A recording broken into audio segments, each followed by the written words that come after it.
하나님 말씀은 구약성경 창세기 1장 14절에서 19절까지입니다. 우리 같이 한 목소리로 함께 읽겠습니다. 하나님이 이르시되 하늘의 궁창에 광명체들이 있어 낮과 밤을 나뉘게 하고 그것들로 징조와 계절과 날과 해를 이루게 하라. 또 광명체들이 하늘의 궁창에 있어 땅을 비추라 하시니 그대로 되니라.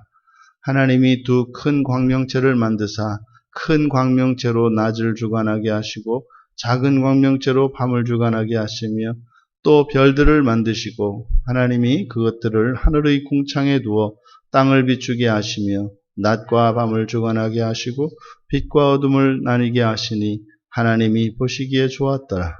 저녁이 되고 아침이 되니 이는 넷째 날이니라. 아멘. 하늘들의 궁창과 광명체라는 제목으로 설교하려고 합니다. 하나님께서 이르시되 하늘의 궁창에 광명체들이 있어라. 지금 우리말 성경에는 하늘이라고 단수형으로 되어 있습니다만 성경에서는 하늘을 단수로 할 때와 복수로 할 때 의미가 다르기 때문에 그것을 정확하게 우리가 나타내야 합니다. 둘째 날 창조하신 궁창, 물 가운데에 궁창을 만드셨지 않습니까? 그리고 그 궁창을 하늘이라고 하실 때 그때 그 하늘은 단수의 하늘입니다. 단수형 하늘. 그래서 물 가운데 있는 궁창, 그것이 이제 우리들이 보고 있는 이렇게 새들이 날아다니고 구름이 떠다니는 이 하늘, 이것을 이제 단수형으로 나타내고 있고, 지금 여기에서 이제 궁창에 대해서 또 다른 궁창에 대해서 말씀하고 있는데, 여기서는 물 가운데 있는 궁창이 아니라 하늘들의 궁창입니다. 그러니까 둘째 날의 궁창과 지금 이 넷째 날의 궁창은 다르다라는 것을 우리가 알아야 되고, 그 하늘들의 궁창에 광명체들이 있어라. 그래서 이 광명체라고 하는 것은 빛을 나타내는 말이죠. 오르가 이제 빛이라는 히브리어인데, 그래서 빛을 내는 물체, 그래서 마오르라고 하는 말입니다. 그러니까 하나님께서 빛을 창조하셨는데 빛을 내는 이 광명체들을 이후에 이제 만드신 것으로 보아, 그러니 하나님께서 첫째 날 빛이 있어라 이렇게 말씀하셨을 때 그 빛을 창조하신 것과 실제로 이 자연세계에 빛이 빛나기 시작한 것은 시차가 있는 것을 우리가 알 수 있는 거예요. 그래서 이 넷째 날 드디어 광명체들로 하여금 하나님이 창조하신 빛을 내게 하신 것이구나 라는 것을 우리가 알 수 있습니다. 그러면 여기서 말하는 이 하늘들의 궁창, 이것은 이제 우리들의 이제 오늘날 우리들이 알고 있는 우주인 거죠. 그러니까 그 우주, 그것을 하늘들의 궁창이다. 그런데 이 궁창을 만드신 목적이 무엇이냐? 두 가지로 말씀을 하시는데, 낮과 밤을 나뉘게 할 것이고, 그리고 징조와 계절과 날과 해를 이루게 할 것이다. 그러니까 이 궁창들을 만드신 목적. 그런데 여기서 궁창이라고 되어 있습니다. 광명체들이지 않습니까? 그러니까 하늘들의 궁창에 광명체들이 있어라. 그러니까 다수의 광명체예요. 복수형이란 말이죠. 그런데 여기서는 이상하게 동사를 단수 동사로 받고 있습니다. 그러니까 많은 광명체들인데 그것을 단수로 받고 있어요. 그러니까 이런 것을 이제 보통 우리가 문법적으로 집합명사다 이렇게 얘기합니다. 그러니까 뭐 우리 가족은요 할 때 가족에는 가족의 뭐 구성원 모두가 속하지 않습니까? 근데 가족을 하나로 본단 말이죠. 한 가족, 두 가족, 세 가족 이렇게 할 때 그 가족 안에는 여러 사람들이 구성되어 있지 않습니까? 그러니까 여기에서도 이 광명체들을 단수로 보고 있는 것으로 보아서 이것은 광명체 전체를 이제 말씀한 것입니다.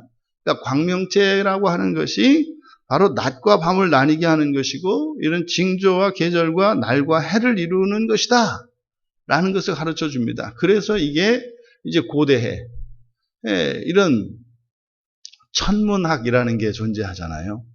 그러니까 하늘의 별자리를 보고 뭐 해와 달과 이런 별들의 위치나 이런 것을 가지고 어떤 징조를 발견해내는 것, 그것은 하나님께서 만드신 자연 섭리인 겁니다. 그건 미신도 아니고 아니죠.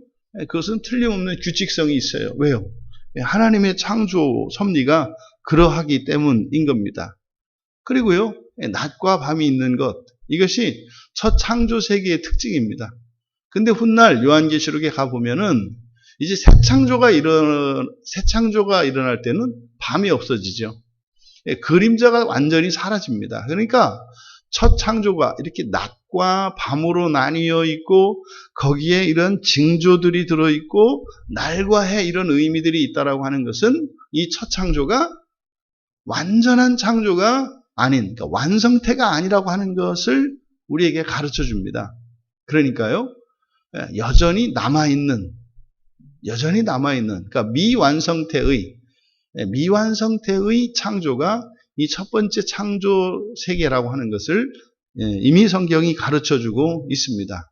그래서요, 이 세상은 다시 재창조가 되어야 되고, 그리고 마침내 새 창조를 향하여 나가고 있다는 사실. 이제 우리는 신약 성경을 통해서 다 드러난 하나님의 창조 계시를 알기 때문에 그 의미를 알 수가 있습니다. 하지만 이때만으로는 사실은 모르죠. 뭐 이게 하나님이 이렇게 창조하신 거니까 뭐 영원히 그런가 보다. 그러니까 구약의 백성들은 그럴 수밖에 없었던 겁니다. 그러니까 하나님을 섬기는 구약의 백성들이 자꾸 하늘에 있는 별과 해와 달을 우상 숭배하는 일들이 일어났던 거죠. 왜요? 그것을 절대적화했기 때문에. 이런 징조나 이런 자연 섭리를 절대화했기 때문에 그 영원한 하나님 나라에 대한 계시를 찾아내는 것은 어려웠던 겁니다. 하지만 분명히 우리들은 알 수 있죠. 이제 신약의 백성들은 구약 성경 안에 담겨 있는 그 하나님의 완전한 계시의 그 증거들, 단서들을 우리는 바라볼 수가 있습니다. 왜요? 답을 아니까. 하지만 구약 성도들은 그것을 다 이해할 수는 없었죠. 그리고 이제 15절에 이제 하늘들의 궁창에 광명체들이 있어라. 그러니까 이것은 지금 14절과 15절 사이, 15절은 병행되어 있는 겁니다. 전혀 다른 것입니다. 왜냐하면 14절은 하늘들의 궁창의 광명체들, 이건 같아요. 지금 우리말 성경에서는 단지 위치를 바꿨죠. 하늘들의 궁창과 광명체들의 순서를 바꿨는데 히브리어 원문에서는 똑같이 되어 있습니다. 그런데 이렇게 번역을 한 이유는 14절과 15절이 다른 것이다를 나타내기 위해서 우리말 성경에 이렇게 나타냈어요. 그럼 15절은요, 동사가 복수형입니다. 복수동사예요. 그러니까 15절에는 하늘에 떠 있는 이 광명체들 하나하나, 개체들 하나하나에 초점을 두고 있는 것이고, 14절의 광명체들은 전체를 하나로 보고 있는 것이고, 그러니까 모든 광명체들에 대한 특성이 14절이고, 그리고 15절은 그 하늘들의 궁창에 있는 광명체들 하나하나 개개의 광명체들에 초점을 맞추고 있는 것이다. 그러니까 15절의 광명체들의 목적, 이것이 뭐냐? 15절은 땅을 비추라. 그 땅을 비추라. 여기 이제 정관사가 들어가 있습니다. 그러니까 그 땅을 비추라. 그 땅은 하나님께서 물을 한 곳으로 모으시고 그때 드러난 마른 땅, 그 흙을 말하는 거죠. 그러니까 그 땅, 여기는 어디입니까? 지금 우리들로 말하면 이 지구인 겁니다. 그러니까 바로 이 지구를 비추도록 하는 거예요. 그러니까 하늘에 있는 광명체들 중에 어떤 광명체들은 땅을 비추는, 그 땅을, 다시 말해 지구를 비추는 그런 광명체들이 있는 거죠. 그러면 사실은 우리가 알 수 없는 그런 광명체들 수 있어요. 그러니까 땅을 비추기 위해서 하나님께서 창조하신 광명체들이 또 있는 거예요. 그리고 땅을 비추지 않더라도 또 하늘에 있는 모든 광명체들은 그것이 지구에 관련된 하나님의 어떠한 징조들을 읽어내는 뭐 그런 단서가 될 수 있는 거죠. 그 대표적인 예가 혜성 같은 거 이런 거죠. 70년에 한 번 뭐 이렇게 지나가는 혜성 같은 이런 것들은 지구를 비추지는 않지만 그런데 하나님께서 그런 혜성 그런 것들을 통해서 어떤 징조를 말씀하시는 거죠. 그러니까 이것이 그 고대의 동서양에 있었던 그 하늘의 별자리를 보는 이런 점성학이라든지 이런 것은 성경적인 거예요. 그럼 미신이 아니라 거기에서는 어떤 징조들이 있는 겁니다. 그런데 하늘에 있는 모든 별들이 똑같은 것이 아니라 어떤 별들, 어떤 광명체들은 바로 이 지구를 비추도록 하시기 위한 것이다. 그대로 되니라. 15절에 땅을 비추도록 하시기 위해서 만들어낸 광명체들에 대한 설명입니다. 16절은 이제 15절에 대한 설명이죠. 이 하나님이 두 큰 광명체를 만드사 큰 광명체로 낮을 주관하게 하시고 작은 광명체로 밤을 주관하게 하시며 또 별들을 만드시고 그러니까 이제 하나님께서 땅을 비추도록 광명체들을 만드셨는데 그 중에 낮과 밤을 주관하는 우리는 그것을 해와 달이라고 부릅니다. 그러니까 하나님께서 광명체들 가운데 큰 두 광명체 그래서 하나는 낮을 하나는 밤을 주관하게 하셨습니다. 그리고 또 땅을 비추도는 별들을 만드셨습니다. 그러니까 지금 여기서 15절과 16절을 통해서 비로소 우리들이 이제 하늘에 빛나는 그 별들 그리고 달과 낮에 빛나는 해와 또 우리의 눈으로는 식별되지 않지만 낮에 떠 있는 별들이 있는 거죠. 그러니까 낮에 볼 수 있는 별이 있고 밤에 볼 수 있는 별이 있다. 근데 낮에는 햇빛 때문에 사실은 그 별을 우리가 잘 식별하지 못하죠. 근데 낮의 하늘과 밤의 하늘에 떠 있는 별이 다른 거죠. 그러니까 비로소 이제 여기에 우리들이 보고 있는 이 하늘이 비로소 여기서 이제 온전히 된 것입니다.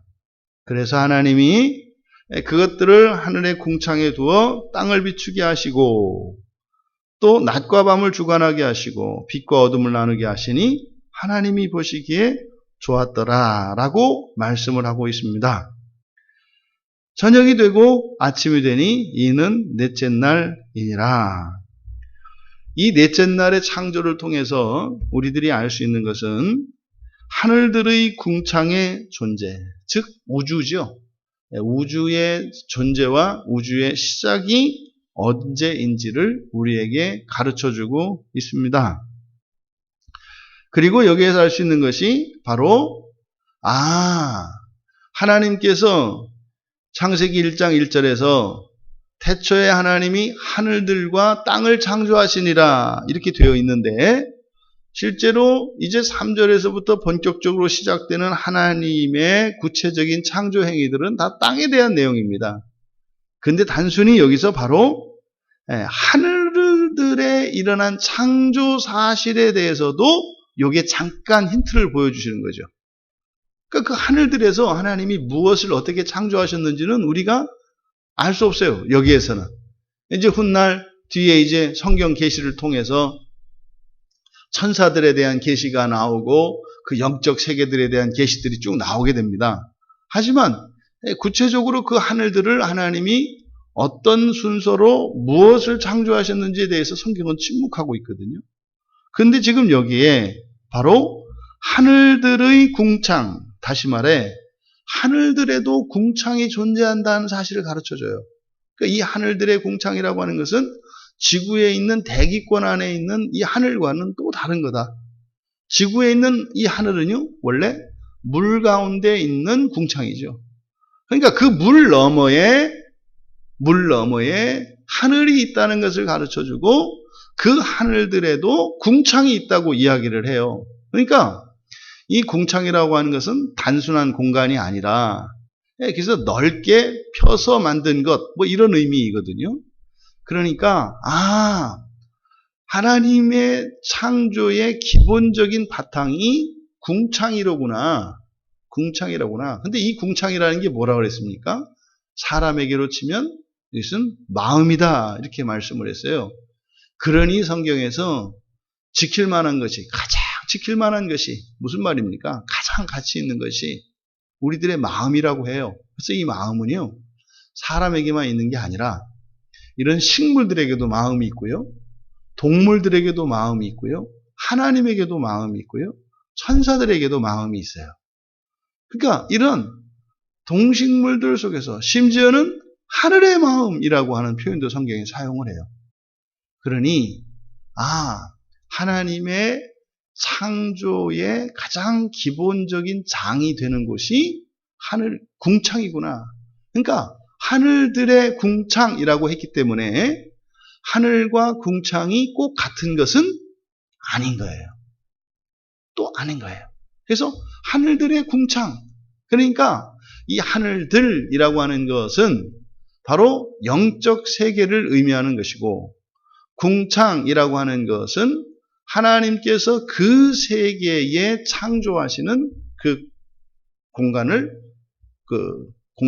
궁창이라고 한다. 그래서 이 궁창, 하늘 세계, 그러니까 하늘나라죠. 천국을 하나님께서 창조하실 때도 거기에 궁창을 두시고 하셨구나. 이것을 통해서 이 땅의 세계와 저 하늘 세계를 창조하실 때 똑같이 궁창을 두셔서 어떤 일을 이루셨구나. 그래서 지상과 천상의 이 두 세계 사이에 공통점이 있다는 것을 가르쳐 주기만 하는 거죠. 그리고 하늘 세계에 대해서 얘기하지 않으셨지 않습니까? 그러니까 지상에 있는 세계를 통해서 하늘에 있는 그 세상을 우리가 알 수가 있는 것이구나. 이것을 그래서요, 비유를 자꾸 풀이하는 이유가 그런 거죠. 그래서 이 땅에 존재하는 이런 물체들, 또 생물들, 이런 것들은요, 영적 세계로 불려지는 그 하늘 세계에 있는 무엇과 일맥상통한다. 그래서 우리들의 삶의 원리나 하늘나라의 저 천국의 삶의 원리나 다르지 않다. 다만 살아가는 실체가 다르다. 그래서 이 세상에서 일어나는 일이 저 하늘나라에서 일어나는 일과 상관이 있다. 이것을 과학자들이 평행이론이라고 해요. 성경에서 말하는 이 세상과 하나님 나라 저 천국 세상에 이게 둘 상관관계가 있다고 하는, 그래서 이거를 과학자들이 그런 거죠. 우주의 반대쪽에 지구와 똑같은 별이 존재한다고 이야기를 한단 말이에요. 이거 과학자들 이야기예요. 그래서 이 세상에서 살아나는 이런 삶이 저 뒤에서 다른 형태로 존재하고 있다고 얘기를 해요. 그래서 이게 상호작용을 한다. 이게 가끔 겹치기도 한다. 그러니까 과학자들이 하늘을 바라보고 별을 연구하고 우주를 연구하고 막 그거를 정말 그 천재들이 말이죠. 수천 년 동안 연구한 결과가 뭐예요? 넷째 날 하나님께서 창조하신 이 창조 원리에 대해서 이걸 풀어내는데 수천 년, 수만 년 걸린 거예요. 그러니까 이것만 보더라도 우리가 하나님의 말씀을 진리로 받았을 때 그 하나님의 진리로 받아들인 하나님의 말씀을 인간의 지성으로 이해하고 밝혀내는 데는 수천, 수만 년이 걸려요. 작은 지혜 하나를 밝혀내는데. 그러니까 우리들은 그 지혜를 스스로 터득하겠습니까? 아니면 믿음으로 받겠습니까? 어느 게 지혜로워요? 믿음으로 받는 게 지혜로운 거예요. 믿음으로 받는 게. 그러니까 우리들이 성경을 통해서 얻는 이런 진리, 이런 지혜는요, 놀라운 것입니다. 인간의 지성으로 마침내 하나님께서 주신 사람의 머리로는 이해할 수 없지만 믿음으로 받아들일 수 있는 하나님의 이 진리들이 언젠가는 사람의 지성으로 이해할 수 있는 날이 와요. 그때는 더 이상 믿음이 필요 없죠. 더 이상은. 모든 것이 밝히 드러나면 그때는 믿음이 필요 없죠. 왜요? 이해해서 알 수 있으니까. 근데 그날이 옵니다. 그날이 옵니다. 그러니까 지금 우리들이 알고 있는 이 성경 지식이라고 하는 것이 얼마나 놀라운 것인지. 그래서 이것이 오늘날 그 과학적 그런 명제들이 이미 성경에 있는 내용들을 증명하는 정도밖에 되지 않는다는 사실. 두 번째로 이 우주에 있는 광명체들이 그 목적이 낮과 밤을 나뉘게 하시고 징조와 계절과 날과 해를 이루게 합니다. 또 어떤 광명체들은 지구를 위한 것입니다. 지구를 비추기 위한 것입니다. 그리고 낮을 위한 것이고 밤을 위한 것이기도 합니다. 이것이 광명체들에 대한 그 하나님의 계시인데, 여기서 광명체라고 하는 이것이 이제 성경에서 어떻게 사용이 되냐면, 이게 하나님이 천지를 창조하실 때 이때는 이 마오르를 광명체라고 해요. 근데 이후에 이 광명체는 바로 성소 안에 있는, 그러니까 성막 안에 밝혀놓은 이 등불을, 이것을 광명체, 마오르라고 합니다. 그러니까 이 성막이라고 하는 것은 하나님의 천지 창조의 모형으로 세워진 것이 성막이에요. 성막에 있는 그 원리들이 바로 천지 창조하신 그것과 같다라는 것을 우리에게 가르쳐 줍니다. 그래서 성소에 밝혀놓은 등불, 이것을 광명체라고 부른다라고 하는 사실을 여러분들이 참고로 알아두시고, 또 이 광명체는 또 언제 사용하느냐? 시편 90편 8절에 보면은 주의 얼굴빛이라고 해요. 그러니까 하나님에게서 빛나는 그 빛을 광명체라고 합니다. 그리고 사람에게는 잠언 15장 30절에는 눈에서 나오는 빛을 광명체라고 합니다. 그래서 이 광명체는 이제 성경에 보면 하나님께 쓰이고 사람에게 쓰이고 또 영적 존재인 천사들에게 쓰입니다. 이 광명체라고 하는 것은. 그래서 이 빛을 내는 이 광명체, 이것은 바로 세상을 비추기 위해서 창조하신 것이거든요. 이것이 신약에 오면 바로 마태복음 5장 14절에서 그리스도인은요, 세상을 비추는 빛이라고 이야기를 합니다. 그러니까 이 광명체의 창조 목적은 땅을 위한 것이에요. 그리고 땅을 살아가는 사람들을 위한 것입니다. 그러면 사람이 예수를 믿고 하나님의 자녀가 되면 이제는 세상을 비추는 빛의 사명을 감당하게 되는 거예요. 그 이전에는 그저 사람은요, 그 빛을 받으면서 그 빛의 보호를 받고 그 빛의 유익을 누리면서 살아가는 게 사람이에요.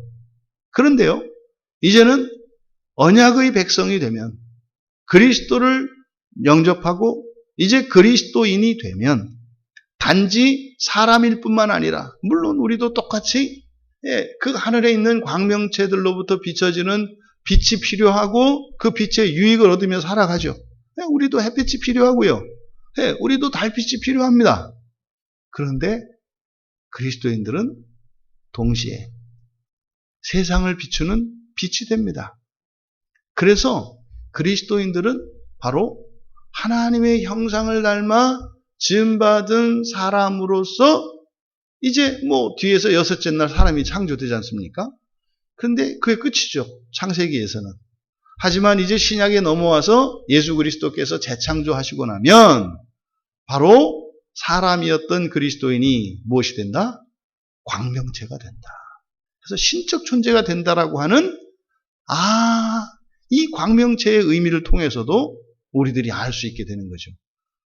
사람은 사람이면서 동시에 영적 존재인, 다시 말해 광명체로 광명체에 비유되어지는 천사와 같은 존재였구나 라고 하는 사실을 우리가 알 수 있게 되는 것입니다. 그래서 민수기 24장 17절에 보면 야곱에서 나올 한 별, 이게 이제 예수 그리스도에 대한 예표인데, 그러니까 야곱은 또 사람이지 않습니까?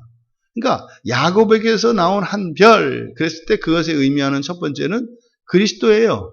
이제 야곱의 후손 가운데 그리스도가 올 것이라고 하는 예언이죠. 근데 그것은 또 동시에 뭐예요? 사람에게서 나오는 하나님의 자녀, 이런 의미도 되는 거예요.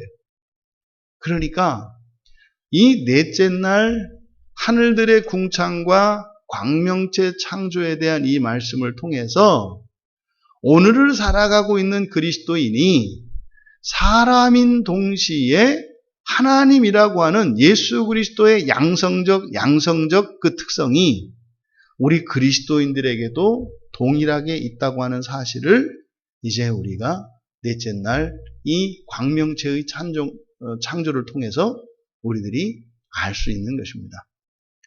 오늘 하루 또 우리들이 예수님을 영접한 그 날부터 우리들은 그저 사람으로만 살아가는 것이 아니라 세상을 비추고 또한 하나님의 징조를 나타내는 거룩한 자들로 살아가고 있다고 하는 이 사실을 기억하시고, 사람으로만 살아간다면 그거나 너무나 비참하고 억울한 인생이라고 하는 사실을 잊지 마시고, 그러면은 반드시 허무를 느끼게 돼요.